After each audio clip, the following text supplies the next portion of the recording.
أنا العبد الذي كسب الذنوب وصدته الأماني أن يتوب.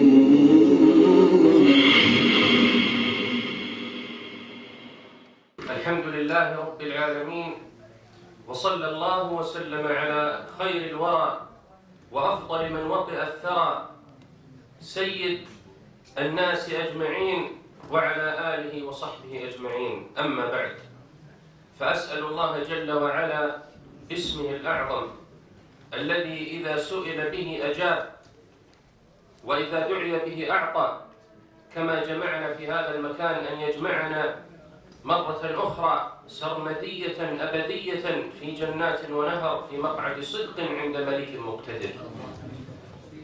الحقيقة أنني سعيد ومسرور، وقد قلدتموني وسام شرف حينما أكرمتموني وشرفتموني أن أقف وأن أتحدث بين أيديكم في هذه المدرسة العريقة، مدرسة دار العلوم في ديوبند. وحالي معكم كجالب التمر إلى أهل هجر، والتمر لا يجلب إلى أهل هجر، فأنتم من أهل العلم، والأحق بالنسبة لي أن آتي إليكم مستفيدا متعلما، وهو كذلك، فأنا جئت متعلما وما جئت معلما. وإن كان الإنسان قد يحتال في التعلم فيأتي في صورة المعلم، والحيلة جائزة في مذهب الإمام الأعظم أبي حنيفة النعمان رحمه الله تعالى، ولا يترتب عليها إن شاء الله محظور. وأقول لكم أيها الإخوة، إن يختلف ماء الوصال فماؤنا عذب تحدر من غمام واحد، أو يختلف نسب يؤلف بيننا دين أقمناه مقام الوالد. إنما المؤمنون إخوة. نحن هناك في مدينة المصطفى صلى الله عليه وسلم نشتاق إليكم ونحبكم في الله عز وجل. جمعنا معكم هذا الدين العظيم، ونسأل الله عز وجل أن يظلنا في ظل عرشه يوم لا ظل إلا ظله. هذه المحاضرة لا أحب أن أطيل كثيرا في المقدمات. هذه المحاضرة كما قرأتم وسمعتم هي بعنوان المعاملات المالية المعاصرة. والمعاملات باب من أبواب الفقه، والفقه علم من أجل علوم الشريعة، وهذه مقدمة أولى أحب أن أبدأ بها. ومن المهم جدا لكل دارس ولكل مدرس ومعلم، قبل أن يغرس في قلوب من يأخذ عنه، قبل أن تغرس في قلوبهم المعلومة، اغرس في قلوبهم حب العلم وتعظيم العلم وإجلال أئمة هذا العلم. ولهذا مما ينقصنا في هذا الزمان في كثير من الأحيان ليس هو جهلنا ببعض المعلومات الفقهية بقدر ما هو نقص التعظيم لهذا العلم.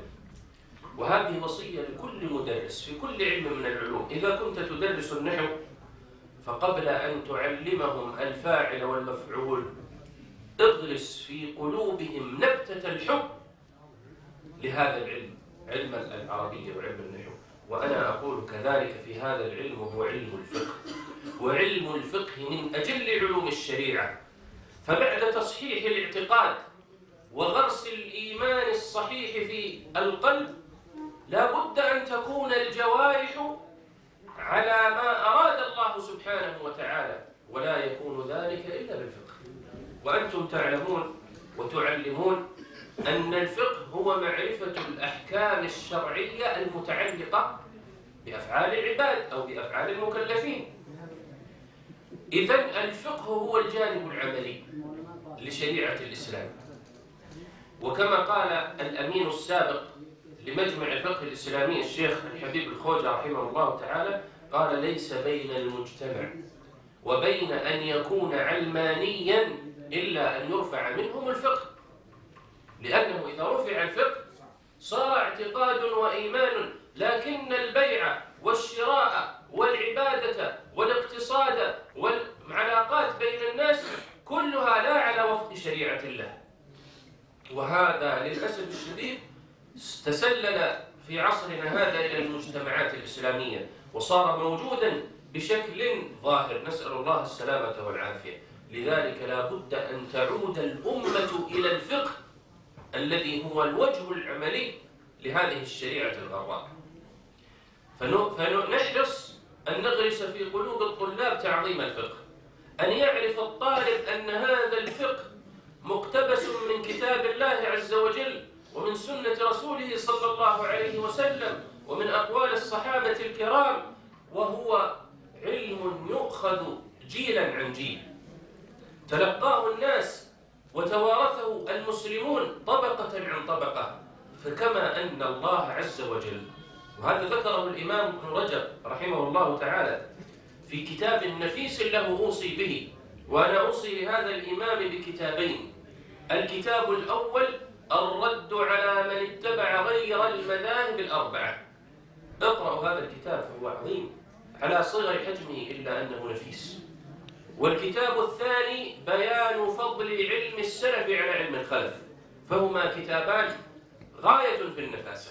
وقد ذكر في كتابه الرد على من اتبع غير المذاهب الأربعة هذه المسألة، قال: إن الله عز وجل قد حفظ القرآن وتولى حفظه بنفسه، إنا نحن نزلنا الذكر وإنا له لحافظون، وجعل من أسباب حفظه أن هيأ له سيدنا عثمان بن عفان رضي الله تعالى عنه حينما جمع المسلمين على مصحف واحد. فكان هذا من أسباب حفظ الله عز وجل لكتابه.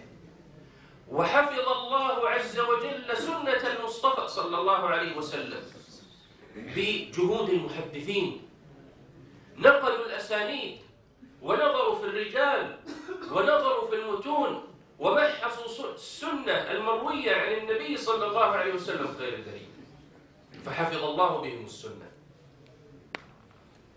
وحفظ الله عز وجل، وهذا هو الشاهد، وحفظ الله عز وجل الحلال والحرام الذي هو علم الفقه بأئمة الفقه الأئمة الأربعة عليهم رحمة الله عز وجل، ونسأل الله عز وجل أن يجمعنا بهم في جنات النعيم. فحفظ الله عز وجل الحلال والحرام بهم، وهم أئمة الإسلام. الفقهاء كثير، ولكن الأمر استقر والمسلمون استقر أمرهم في الفقه على هذه المذاهب الأربعة، وهي ليست أقوال لأصحابها ولا آراء لأصحابها، وإنما هي امتداد لمدارس الصحابة التي تلقوها عن المصطفى صلى الله عليه وسلم. فأنت إذا نظرت في مذهب الإمام أبي حنيفة الإمام الأعظم عليه رحمة الله وجدت أنه امتداد لمدرسة ابن مسعود رضي الله تعالى عنه في الكوفة. الفقه زرع ابن مسعود وعلقمة حصاده، ثم إبراهيم دياس، حماد طاحنه، نعمان عاجنه، محمد خابز، والآكل الناس. فهذه سلسلة ذهبية في الفقه. الإمام أبو حنيفة عليه رحمة الله عن شيخه حماد، عن إبراهيم، عن علقمة، عن ابن مسعود، عن سيد الورى وأفضل من وطئ الثرى صلى الله عليه وسلم. فكما أن للحديث أسانيد، فإن الفقه أخذ بالأسانيد وتوارثه الناس، نقلوه نقلا مدرسيا طبقة عن طبقة. ونجد في مذهب الإمام مالك رحمه الله تعالى أنه امتداد لمدرسة ابن عمر التي كانت في المدينة رضي الله تعالى عنهما. ونجد في مذهب الإمامين الشافعي وأحمد رحمة الله عليهم أجمعين امتداد لمدرسة الصحابة في الحجاز في مكة وفي المدينة، وربما أشمل من ذلك خاصة في مذهب الإمام أحمد، فإنه كان له عناية كبيرة بآثار الصحابة في سائر الأمصار.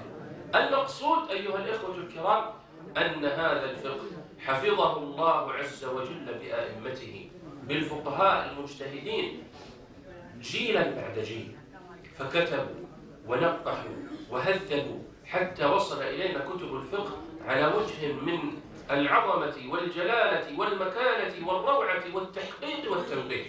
ولهذا من القصص التي تذكر هنا، مرة قال لي شخص: الشيخ فلان ألف كتابا له في الفقه ومكث في تأليفه 20 سنة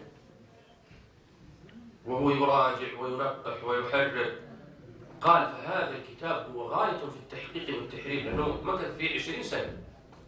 قلت له: هل تعلم كتاب من كتب المذاهب الأربعة التي مثلا في القرن، ذكرت له مثلا عند الحنابلة كتاب الروض المربع، البهوتي توفي 1051 تقريبا.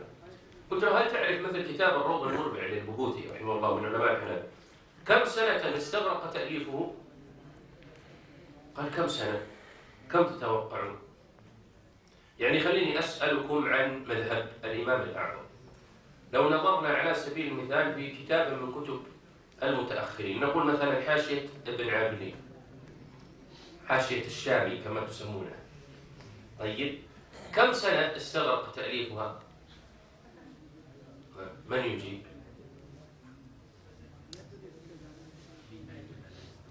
10 سنوات ولا أكثر؟ 20 30؟ استغرقت تأليف هذا الكتاب ما يقارب 1000 سنة. ما لكم تنظرون إليه؟ 1000 سنة إلا 50 عاما.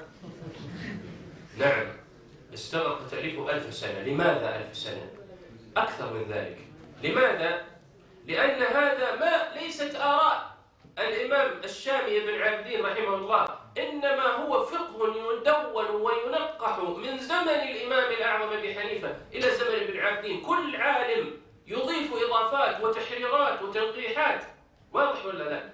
فهذه المدارس الفقهية هي في الحقيقة كتب علمائها تمثل إرثا فقهيا عظيما وتراكما علميا كبيرا جيلا بعد جيل. فليتنبه لهذه النقطة. وهذا من الأشياء التي إذا غرست في قلوب الطلاب صار عندهم إجلال وتعظيم لهذا الفقه ولهذا العلم. ننتقل الآن إلى الشق الثاني، وهو ما يتعلق بالمعاملات. الفقه هو كما قلت لكم العلم الذي يدرس ما يتعلق بأفعال المكلفين، ومن أفعال المكلفين التي يحتاجون إليها في كل يوم وليلة، ليل نهار. أنتم في كل يوم تحتاجون إلى هذا، إما بقى الإنسان في يومه لا يخلو من بيع أو شراء أو إجارة أو هبة أو قبول هبة أو قبول صدقة أو انتفاع بوقف، صح ولا لا؟ أو إنفاق على الغير. كل هذه من المعاملات. فالإنسان يحتاج إلى المعاملات، وهي من أبواب الفقه المهمة، أبواب الفقه المهمة التي ينبغي أن يحرص المسلم على تعلمها. وقد حكى بعض العلماء، وهو الإمام الشافعي رحمه الله تعالى، حكى الإجماع على أنه لا يجوز لمكلف أن يقدم على فعل حتى يعلم حكم الله فيه. إن كان مجتهدا فبالاجتهاد، تمام، وإن كان مقلدا فبالتقليد. فالآن لا ترجيح بالدليل، فليس إلا القول بالتفصيل. طيب، فالمقصود أيها الإخوة الكرام أن هذه المعاملات يحتاج إليها الناس في حياتهم. المعاملات متجددة ولا تنتهي. ونحن لو تكلمنا اليوم عن المعاملات ربما نخرج من القاعة فنقرأ إعلانا أنه صدر نوع جديد ما تكلمنا عليه في المحاضرة، أليس كذلك؟ وترون العقود التي تكون في البنوك وفي المؤسسات المالية متسارعة ومتجددة. ولهذا كان الأنسب في تناول مثل هذا الموضوع تناوله بإرجاعه إلى القواعد، فنذكر القاعدة ونذكر بعض تطبيقاتها. القاعدة الأولى في المعاملات المالية أن الأصل في المعاملات الإباحة والصحة. هذه قاعدة. والإباحة شيء والصحة شيء ثاني. الصحة الإباحة من جهة الحكم التكليفي. فالأصل في المعاملات الإباحة، والأصل فيها الصحة. أما الإباحة فدليلها قول الله سبحانه وتعالى: وأحل الله البيع. وأما الصحة فدليلها قول الله سبحانه وتعالى: أوفوا بالعقود. فهنا عموم وهنا عموم يدل على أن الأصل في المعاملات الإباحة، وأن الأصل في المعاملات الصحة. فلو قيل لك ما الدليل على إباحة عقد الاستثناء، فماذا نقول؟ ليش نقول؟ الأصل، أليس كذلك؟ إنما يطالب بالدليل من يدعي خلاف الأصل. جيد؟ فمن يدعي فساده أو بطلانه أو تحريمه فإنه مطالب بالدليل، وأما من قال بالأصل فإنه متمسك بالاستصحاب. إذن هذه قاعدة، ما سواها من القواعد هي استثناء. وهذا الاستثناء بعض أهل العلم يرجعه إلى قواعد 3، وبعضهم يرجعه إلى قواعد 5، لكن من أشهر ذلك إرجاعه إلى 3 قواعد، وهي قواعد التحريم، أو 4 قواعد تحريم المعاملات. نحن نذكر كل قاعدة ثم نذكر بعضا مما يتفرع عليها. القاعدة الأولى قاعدة الربا، فإن الله عز وجل قال: وأحل الله البيع وحرم الربا، فالربا محرم. القاعدة الثانية قاعدة الغرر، وقد جاء في الحديث أن النبي صلى الله عليه وسلم نهى عن الغرر، أو نهى عن بيع الغرر. القاعدة الثالثة هي قاعدة أكل أموال الناس بالباطل. القاعدة الرابعة هي تحريم ما يرجع إلى التحريم العيني كالميتة والخنزير والخمر وما إلى ذلك. نبدأ أولا بقاعدة الربا.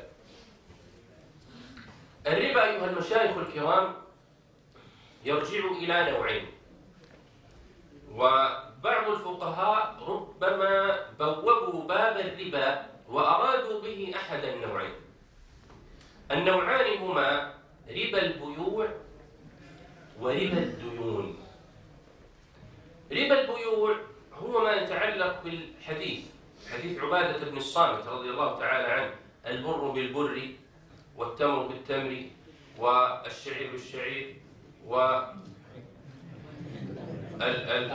والتمر والزبيب والشعير والملح. هذه أصناف 4.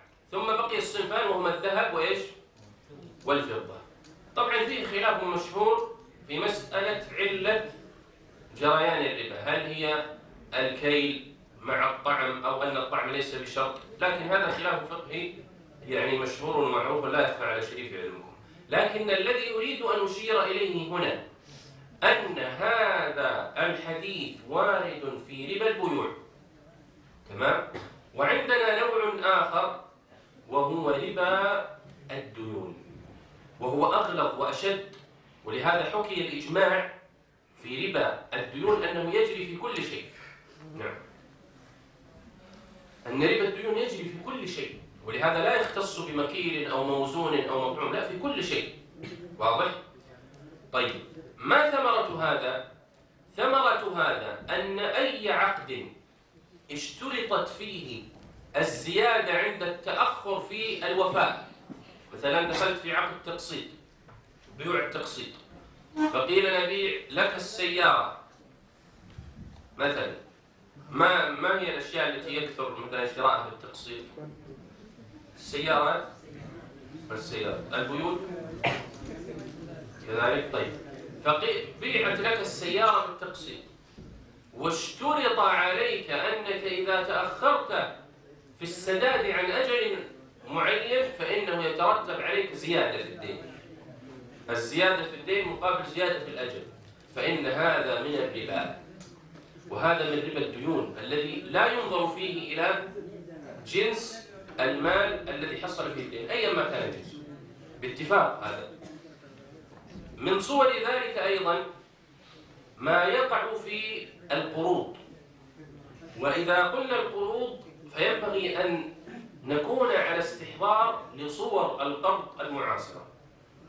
من الصور المعاصرة في القروض الحسابات البنكية، وهذا الذي عليه أكثر العلماء وأكثر المجامع الفقهية، أن الحساب البنكي العلاقة فيه بين العميل صاحب الحساب وبين البنك هي علاقة إيش؟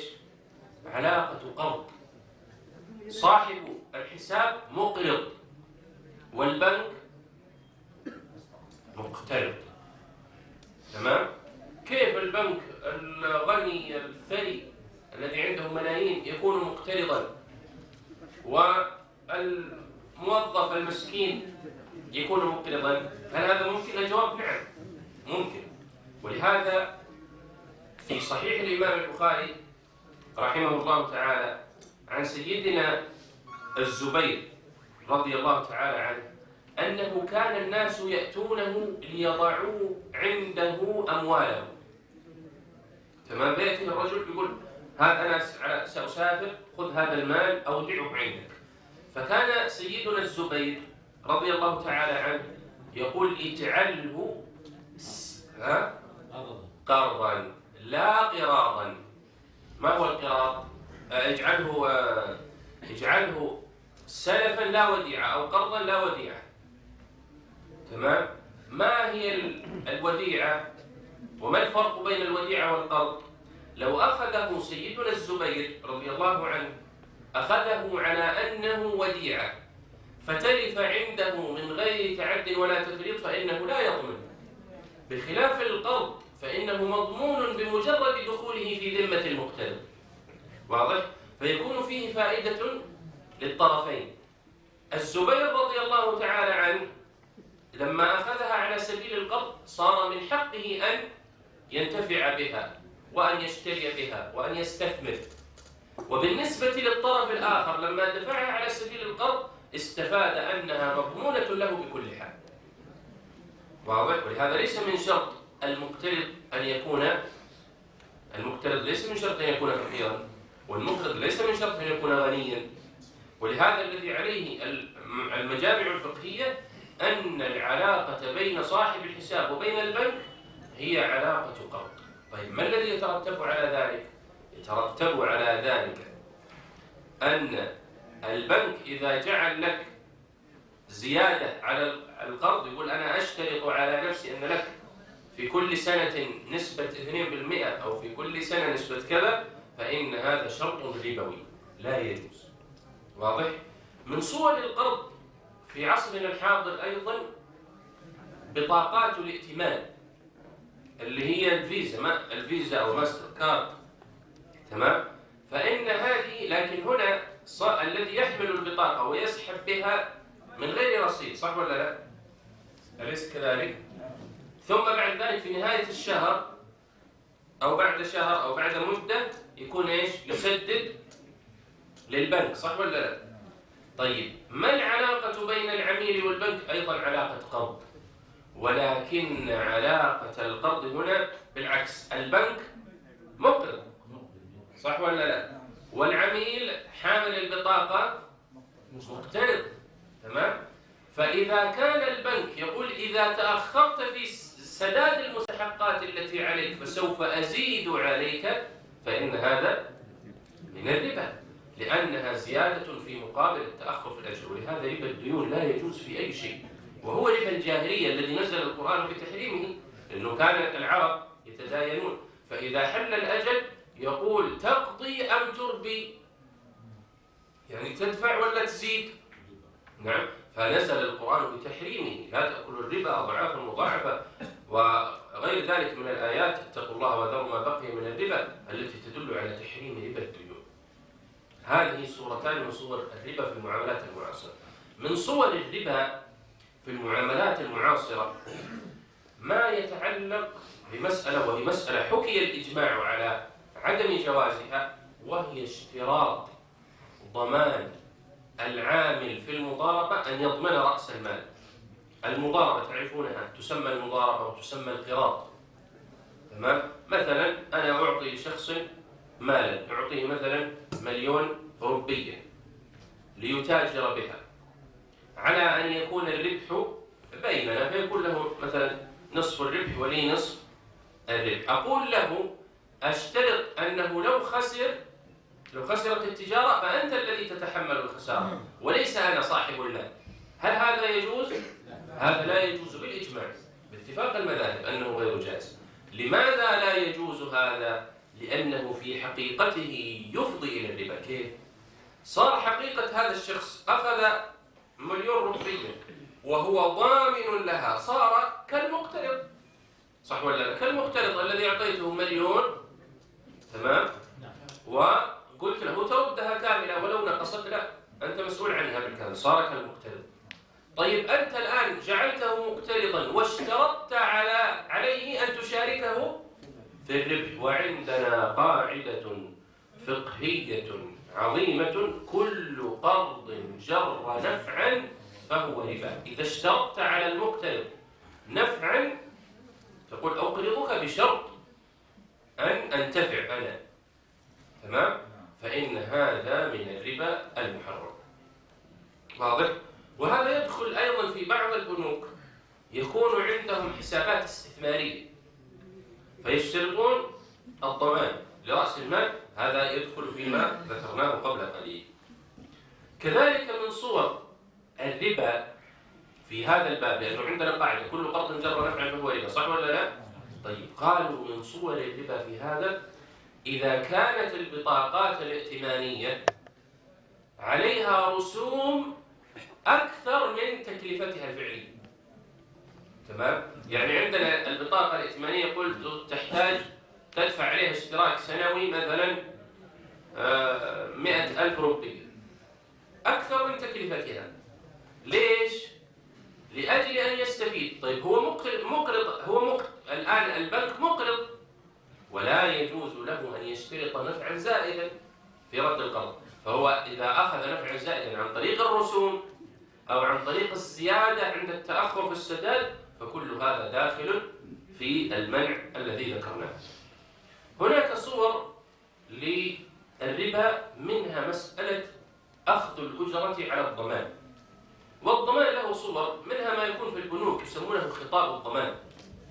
ما أدري ماذا يسمى عندكم، لكن يأتي الشخص إلى البنك، وهذا يحصل أحيانا إذا كان الإنسان يريد أن يدخل في عقد كبير، مثلا عقد ملايين، فأراد أن يدخل في العقد، فالجهة التي يتعاقد معها تقول أنا أطلب منك خطاب ضمان من مصدق من البنك، بحيث إذا حصل منك إخلال ترتبت عليه أضرار فإننا نستفيد من خطاب الضمان ونذهب للبنك ونأخذ المبلغ المسجل في خطاب الضمان.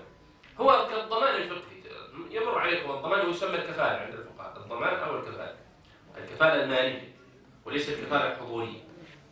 فهذا الضمان إذا أخذ في مقابله مال فإنه يدخل في شبهة الربا، والسبب في ذلك وقد حكي الاتفاق، حكاه ابن المنذر، حكى الإجماع، قال أجمعوا على أنه لا يجوز أن يأخذ على الضمان أجرا. ما علاقة هذا بالربا؟ علاقته بالربا أن الضامن إذا سدد عن المضمون عنه صار كالمقرض له، لما يسدد عنه فإنه يرجع عليه ويأخذ المال، صح ولا لا؟ فصار كالمقرض له. طيب، سدد عنه مليون روبية ثم رجع وأخذ منه مليون روبية، وكان من قبل قد أخذ أجرا على ضمانه 10,000 روبية، صار أقرضه مليون واستوفى 1,010,000، فدخل في مسألة القرض الذي جر نفعا. فهذه قاعدة من قواعد المعاملات، وهي قاعدة تحريم الربا، وتدخل في صور كثيرة. أما بالنسبة لربا البيوع نرجع إليه، هل له تطبيقات معاصرة؟ هي قليلة وإن كانت موجودة، تطبيقاته موجودة وإن كانت قليلة، لكن في مسألة العملات الفتوى هنا على أنها يجري فيها الربا ولا لا؟ يجري فيها الربا. يعني إذا بادلت مثلا روبية بروبية لا يجوز الزيادة، يجوز، نعم، هذا الذي عليه الفتوى في أكثر المجامع الفقهية إلحاقا لها بالنقد، تمام؟ فعلى هذا إذا بادل مثلا 100 ربية ب90 ربية فإن هذا يدخل في ربا البيوع لأنه صرف. كذلك إذا بادله بربية أو بعملة أخرى مع التأخر فهذا يدخل في ربا النسيئة. هذا بالنسبة للقاعدة الأولى وهي قاعدة الربا. القاعدة الثانية وهي قاعدة الغرر. الغرر فيه كلام كثير للفقهاء عليهم رحمة الله، فمنهم من قال الغرر هو المجهول، ومنهم من قال الغرر هو المعدوم، ومنهم من عبر بتعبير شامل فقال بيع الغرر هو مجهول العاقبة، أن تدخل في بيع مجهول العاقبة. تمام؟ فقد يكون معدوما، وقد يكون الغرر قد يكون في صيغة العقد، وقد يكون الغرر في المعقود عليه. فمن صور الغرر في صيغة العقد مثلا أن يقول بعتك هذا إما ب20 ربية حالة أو ب30 ربية مؤجلة، ويتم توقيع العقد على هذا الأساس، فهذا لا يجوز باتفاق المذاهب الأربعة لأنه من بيعتين في بيعة المنهي عنه. بعتك بكذا أو بكذا لا بد أن يدخل العقد على أحد الثمنين باتا. واضح؟ طيب، فهذه صورة من صور الغرر. كذلك من صور الغرر الغرر في المعقود عليه كبيع شيء مجهول لا يعرف. تمام؟ فهذا لا يجوز. والغرر أيها الإخوة الكرام منه غرر جائز وهو أحد 3 أنواع على خلاف في بعضها. النوع الأول الغرر الذي يكون يسيرا. هناك غرر فاحش وهناك غرر يسير. فمثلا لو قيل لك بعتك هذا الجهاز الجوال أو الموبايل، تمام، ووصف لك بجميع أوصافه لكن لم يذكر لك لون البطارية الداخلية، لم يذكر لونها، هذا جهالة، لكنها جهالة يسيرة لا تؤثر في الثمن في عرف التجار، فمثل هذا متفق. الثاني الجهالة التي تكون تابعة لا مقصودة أصالة، كبيع الشاة الحامل. بيع الحمل في بطن الشاة لا يصح، وأما بيع الشاة حاملا يصح ولا لا؟ يصح، لأن الجهالة صارت في غير المعقود عليها صارت. من تطبيقات هذا الغرر اليسير المغتفر في بعض المشتريات الآن يضع التجار من باب الترويج للبضاعة يضعون معها هدية. تمام؟ فهذه الهدية إذا اشترى الإنسان البضاعة وليس قاصدا للهدية فإنه لا يكون غررا ممنوعا، لأن الغرر هنا إيش؟ في شيء تابع. نردد مع الأذان إن شاء الله.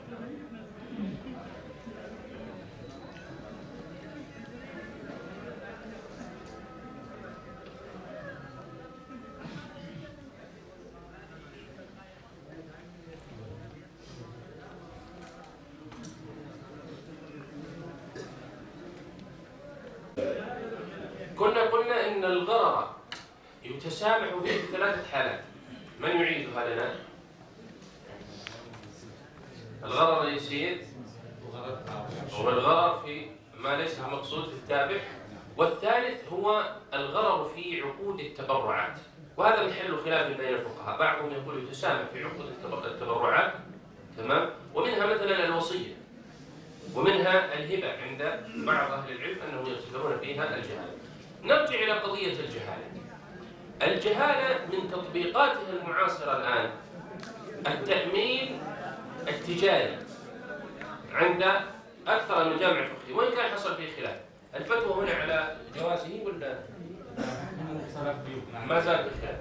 طبعا بعضهم أجازه، ومن أول من تكلم على مسألة التأمين العلامة الشامي رحمه الله تعالى في حاشيته. نعم. فمثل هذه المسألة من منع منها قال إنها إيش؟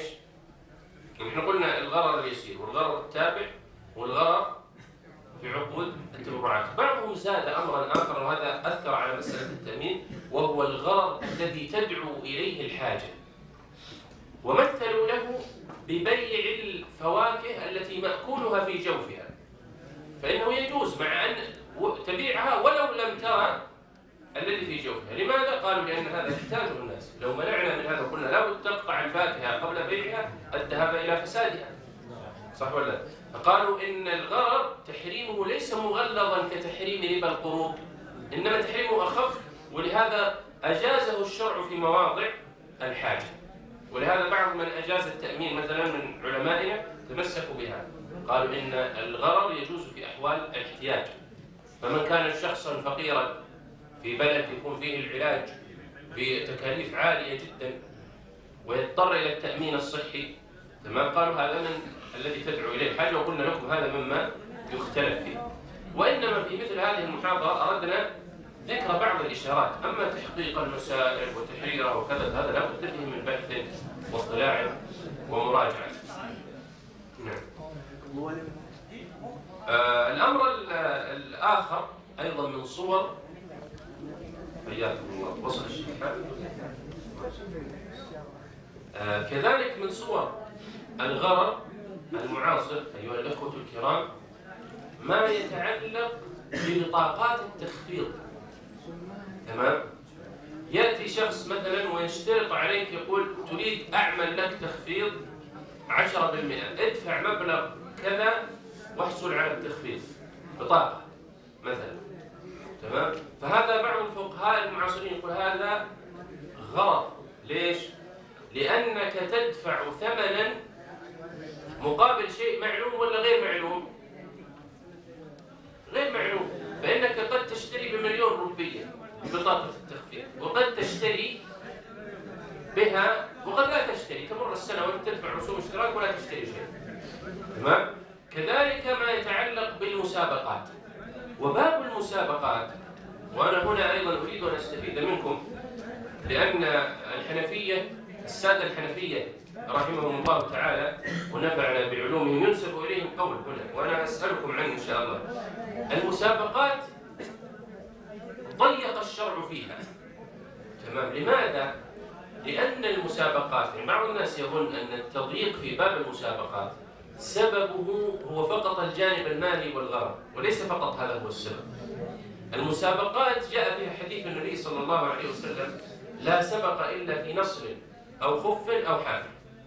هنا بعض العلماء وسع الدائرة فقال كل ما أعان على الجهاد يدخل، وبعضهم ضيق وحصر على 3 أمور. تمام؟ ولكن الذي أردنا الإشارة إليه الذي أريد أن أسألكم عنه هو أن بعض الباحثين نسب إلى مذهب السادة الحنفية عليهم رحمة الله تعالى أنهم يجيزون المسابقات في كل شيء. فهل هذا صحيح؟ في كل شيء ولو كانت بعوض؟ في بعض الشباب من جانب واحد إذا كانت مسابقة. الجوائز والمالية إذا كانت تعطى من جانب واحد. يجعلونه من جانب واحد. وأما إذا كان فيها عوض يبذل من المشتركين هذا لا يجوز. تجوز في أي شيء؟ في كل شيء، إذا دخل في هناك ألعاب. ألعاب. لكن بعوض فقط الثلاثة اللي وردت في الحديث؟ له صور كثيرة منها اللي دخل رجلان في لعب وقال من فاز يعني أخذ من الآخر شيء مقرر، هذا حرام. أيوة. قمار هذا صورة أخرى دخل رجلان في اللعب وأخذ على نفسه رجل ثالث قال أنا الفائز منكم أعطي. نعم. فهذا يسهلون فيه. هذا صحيح. نعم، جزاكم الله. أنا حقيقة درست مذهب الإمام الأعظم أبي حنيفة النعمان، درست فيه القدوري فقط.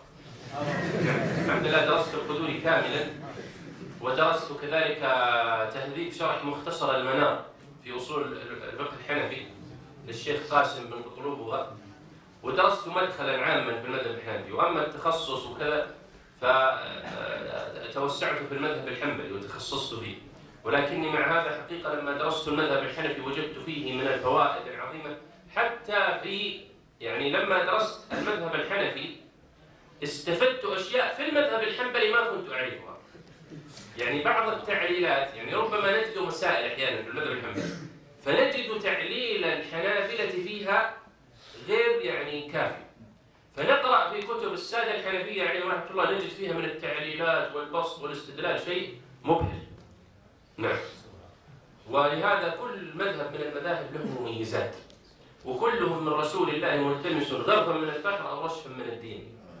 والجادة التي عليها الفقهاء على مر التاريخ هي أن يدرس الإنسان مذهبا، يأخذ بمذهب من المذاهب ويلتزمه ويعمل به ويتمكن فيه، لأن الإنسان الذي يريد، ولهذا الفقه المقارن الذي جاء في عصرنا الحاضر أن يبدأ الطالب المبتدئ بدراسة الفقه المقارن هذا حاله كحال من يأتي إلى شيخ القراءات يريد أن يقرأ بالقراءات العشر وهو ما حفظ القرآن بقراءة واحدة. ولهذا كما يقول مشايخنا إن فقه المقارن هذا في النهايات وليس في البدايات. نعم. والحقيقة من المميزات التي قرأت عنها هنا أن الدراسة هنا دراسة مذهبية، يدرس الإنسان في المذهب ويتمكن فيه حتى يضبطه ويتقنه. نعم. الأمر الثاني قلنا هو الغرض، ولا أحب أن أطيل فيه كثيرا وقد أشرنا إليه إشارة عابرة. الأمر الثالث أكل أموال الناس بالباطل. تمام؟ يعني ضربوا له أمثلة كأخذ المكوس ونحوها. الرابع الذي هو ما كان محرما لعينه كالخمر والخنزير والميتة وما إلى ذلك. هذه حقيقة يعني نبذة يسيرة والوقت يعني لا يتسع لكثير من التفصيل، ولكنه يحب أن أرجع إلى قضية مهمة تتعلق بدراسة الفقه، وهي أن دراسة الفقه لا بد أن تكون دراسة الفقه دراسة تطبيقية، وليست فقط دراسة المتن وإلقاء شرحه. والطالب لا بد أن يحفظ المتن ويعرف معناه، لكن هذا لا يكفي، لا بد أن يعيش هذا الفقه في الواقع. فهو إذا درس مثلا أبواب المعاملات ثم ذهب إلى السوق ووقع في البيوع المحرمة لأنه ما أدرك كيف يطبق هذا الفقه في حياته، فهذا قصور في الدراسة. وكان لنا تجربة في مدينة المصطفى صلى الله عليه وسلم، درسنا بعض متون الفقه، وهذه التجربة نريد أن نعممها بالمذاهب الأربع بحيث يكون كل مذهب يعني له كتب بهذه الطريقة. درسنا الطلاب مثلا، فكان الطالب إذا انتهى من الباب نعطيه تطبيقات عملية، حالات عملية. مثلا انتهى من باب كتاب الصلاة، نأتي ونقول له رجل صلى ونسي أن يقرأ الفاتحة، ما حكم صلاته؟ فلانة مثلا امرأة صلت وكان على ثوبها نجاسة ثم بعد الصلاة رأت هذه النجاسة، ما الحكم في هذه الصلاة؟ أو تعطيه قصة طويلة، رجل صلى في الركعة الأولى قرأ الفاتحة وكذا، تذكر له قصة ثم تقول كيف تطبق ما درسته على هذه القصة حتى يعيش الفقه واقعا عمليا. ثم لما انتهينا أبواب المعاملات وسعنا الدائرة، أتينا للطلاب عقدنا لهم ورش عمل، كل مجموعة مثلا فيها 7 أشخاص ونعطيهم عقود، خذوا هذه مجموعة عقود ادرسوها. العقد عقد حقيقي يعني بين اثنين، إنه في اليوم الفلاني اجتمع فلان وفلان، تمام، واتفقوا على الآتي كذا وكذا وكذا وشروط كذا وكذا وكذا وكذا. نقول للطلاب ما هو هذا العقد؟ ما تكييفه؟ هل هو استصناع؟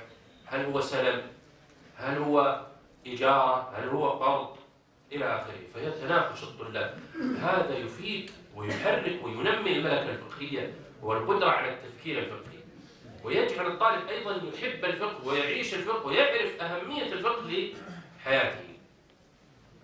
أعطيناه هذا مجموعة عقود نطلب منه تكييف العقد الحكم العقد، ثم بعد ذلك أيضا أعطيناهم تطبيقات وقائع قضائية ويجتمعوا يتناقشون فيها. وأحضرنا بعض المشايخ من القضاة لهذا، فنعطيه واقعة قضائية من دون الحكم فيها، وهو ينظر ويناقش مع زملائه كيف يحكم فيها. هل العقد باطل؟ هل يلزم مثلا المؤجر بدفع الأجرة أو لا يلزم بذلك؟ وهكذا. لما جينا أبواب الأسرة، النكاح والطلاق والخلع وما إلى ذلك، أعطيناهم تطبيقات قضائية. الطالب ما ينتهي من دراسة المتن إلا وقد أجاب على قرابة 3000 سؤال. تمام؟ شيء منها يجاب عنه في الدرس وشيء منها إذا رجع إلى البيت يكتبه. تمام؟ فصار الطالب يعيش الفقه واقع عملي، خاصة بعض الأبواب، مثلا أبواب الجنايات. أبواب الجنايات الطالب يدرسها يشعر أنها يعني من عالم الغيب. تمام؟ شيء لا يدركه ولا يعيشه. لكن إذا أعطيته وقائع، قلت هذه وقائع قضائية، هذه 10 وقائع قضائية، يلا تكلم عنها واحكم فيها كأنك قاضي، احكم فيها. تمام؟ واستشهد لكل حكم من الأحكام بما درسته، مثلا في مختصر الإمام القدوري رحمة الله عليه، أو من كتاب شرح الوقاية، أو من كتاب الهداية، تذكر نص كلام المؤلف في هذه الواقعة. بهذه الطريقة الطالب يكون عنده ملكة فقهية وتفكير فقهي. هذا جانب مهم. هناك جانب مهم أيضا في الفقه، لأن الفقه تعرفون الفقه فروع متناثرة كما قال الأهدل في نظم القواعد الفقهية: وهو فن واسع منتشر فروعه بالعد لا تنحصر. فمن المهم أيضا أن يحفظ المتن، لأنه الفقه فروع متناثرة، إذا لم يحفظ ما تنضبط، وبعد فالعلم إذا لم ينضبط بالحفظ لم ينفع ومن ما رغب. ولهذا أنا كنت أتعجب من بعض الطلاب يقول لي: أنا درست نور الإيضاح، ودرست القدوري، ودرست شرح الوقاية، ودرست الهداية، ثم أسأله عن مسائل في الصلاة وفي سجود السهو يقول: لا أدري، ما أعرف، ما مرت علي، ما درستها ولكني لا أتذكر ماذا قالوا لي، درستها لكن لا أعرف من الذي درسني، درستها لكن لا أذكر في أي كتاب. فتعجبت من هذا، ثم عرفت أن السر أنه درس لكنه ما حفظ. نعم، ولهذا حفظ المتون هو الطريق إلى ضبط الفنون. والعلماء في السابق، حتى أن الشيخ الدكتور سائد بكداش في تحقيقه لللباب، وصلكم تحقيق اللباب، في المجلد الأول عمل دراسة عن متن الإمام القدوري، وذكر في هذه الدراسة جملة من العلماء الذين حفظوا مختصر القدوري حفظ ألفاظ. وأيضا من فوائد الحفظ أنه يجعل الشخص تعبيراته تعبيرات العلم. إذا عبر عن المسألة عبر عنها بلغة العلم، بلغة الفقهاء. الأمر الآخر أن الحفظ، كثرة حفظ المفردات وكثرة حفظ الجمل الصحيحة يقوي الطلاب، خاصة غير العرب يشتكون كثيرا: كيف نكون أقوياء في اللغة العربية نتعب. حفظ المتن يساعد، يعني إذا حفظ مثلا متنا في الفقه، وحفظ في الحديث، وحفظ كذا، مع فهم المتن أو بس يحفظه مع فهمه، فإنه يعني يساعده في الانطلاق في اللغة العربية حديثا وكتابة وقراءة. وأسأل الله سبحانه وتعالى الذي وفقنا لهذا المجلس أن يشكر لكم جميعا، وأشكركم حقيقة على حسن ضيافتكم وحفاوتكم واستقبالكم، وأنا سعيد جدا بهذا اللقاء. وأخص بالشكر معالي رئيس الجامعة جزاه الله عنا خير الجزاء، وجميع الأساتذة والطلاب الحاضرين، وأسأل الله سبحانه وتعالى أن يجمعنا في جنات النعيم. وإن كنت قد أطلت فإني أعتذر، وأيضا نسيت أن أعتذر في الأول عن التأخر، لكنه خارج عن يعني قدرتنا وإرادتنا. سبحانك اللهم وبحمدك، نشهد أن لا إله إلا أنت، نستغفرك ونتوب إليك، وصلى الله وسلم على نبينا محمد وعلى آله وصحبه أجمعين. أنا العبد الذي كسب